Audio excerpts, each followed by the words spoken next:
மாண்புமிகு கழகத்துடைய பொதுச் செயலாளர், முன்னாள் முதலமைச்சர், எதிர்க்கட்சி தலைவர், வருங்கால முதலமைச்சர் அண்ணன் எடப்பாடியார் ஆணையின்படி தேசிய முற்போக்கு திராவிட கழகத்துடைய தலைவர், மறைந்த அனைவராலும் அன்பாக அழைக்கப்படக்கூடிய கேப்டன் அண்ணன் விஜயகாந்தனுடைய இல்லத்துக்கு வந்து தலைவர், மதிப்புக்குரிய பிரேமலதா விஜயகாந்த் சகோதரி அவர்களை, பொதுச் செயலாளர் அவர்களை சந்தித்தோம். அதே போல் சுதீஷ் அவர்களும் கூட இருந்தார்கள். மரியாதை நிமித்தமாக சந்தித்தோம்.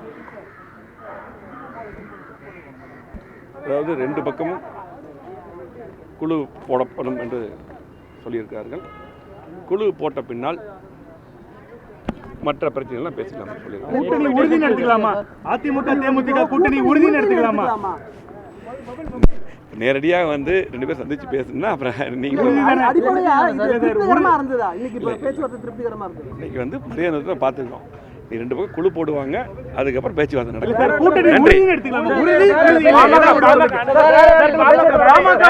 பாமகவுடன் பேச்சுவார்த்தை நடத்துறீங்களா?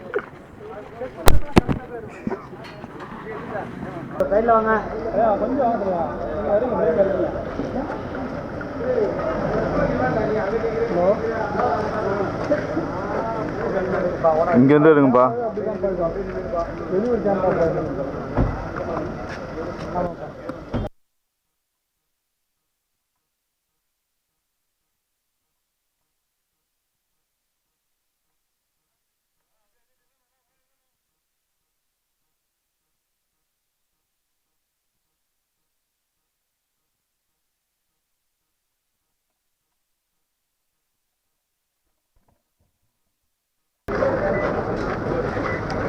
கொஞ்சம் வேணும்.